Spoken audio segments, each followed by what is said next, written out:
Welcome back, everybody.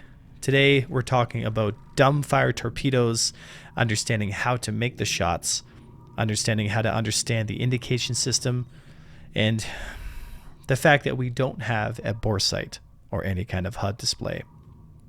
We're going to use what we have at our disposal and to the best of our ability. But I'm basically going to walk you through how to take dumbfire shots, how to understand them, and also how to execute them. So let's begin. First thing we need to understand is the drop rate or range.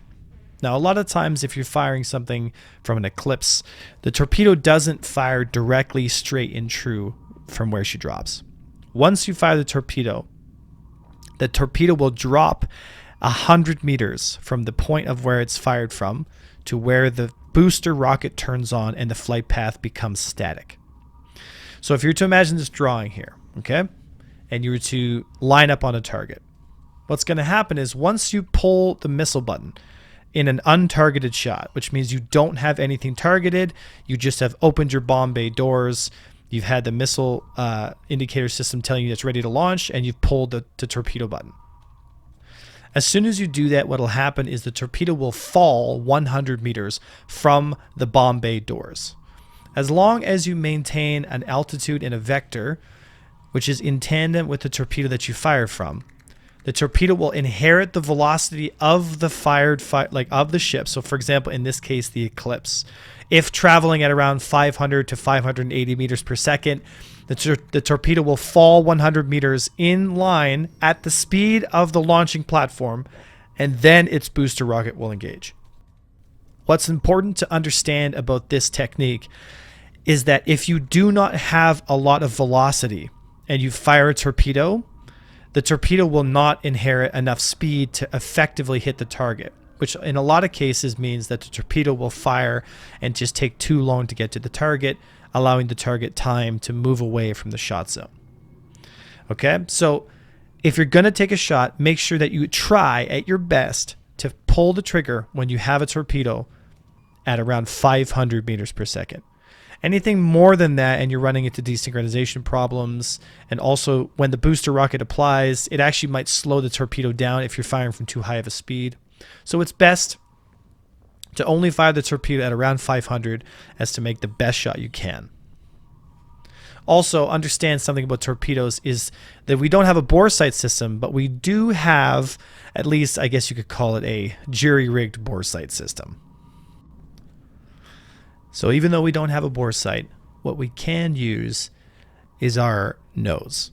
So our nose has a 4-prong with a single dot in the center, which is called basically a nose zero. It tells you that that is the exact pixel direction that your nose is facing, which gives you an indication of where you're facing, but doesn't really necessarily give you an indication of where the torpedo is going to fall and where the flight path is going to go.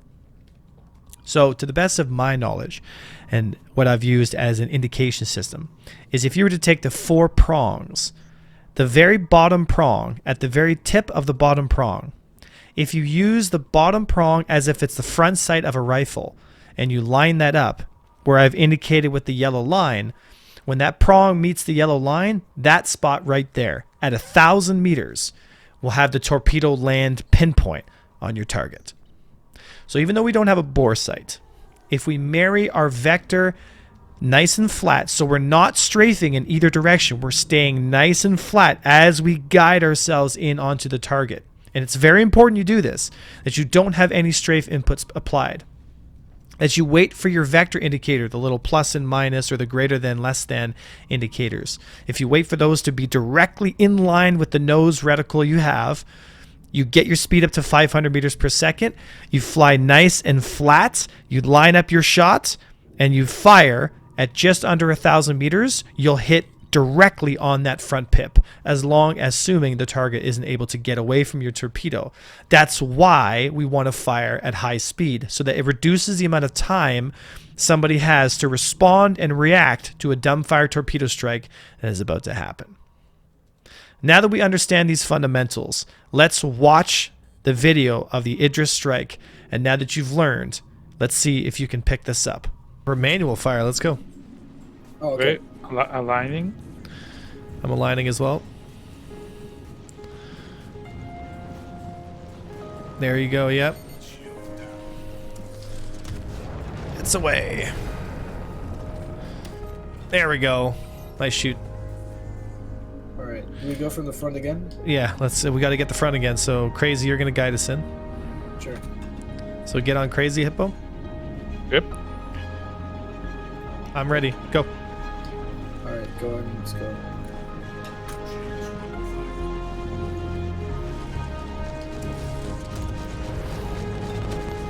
Right on the nose. Yeah, mine. Let's go. Oh, he's past. Let him pass us then. Oh. Unless you can get a hit. Oh, nice! Oh, nice. That's the kill! Oh, that was What a shot! nice. Forza. Wait, how many hits? I have 2 hits now. How many do you also? 2 hits. 2 hits. Just hit 1 hit. Okay, so 5 to. Don't forget, guys, when you are taking these dumbfire shots, ensure that you have nothing targeted. If you have, let's say, for example, the Idris that you're firing on targeted, it'll automatically start to lock your torpedoes. You can hit Alt-T on the keyboard to untarget anything you have targeted, and this allows you to guide yourself in.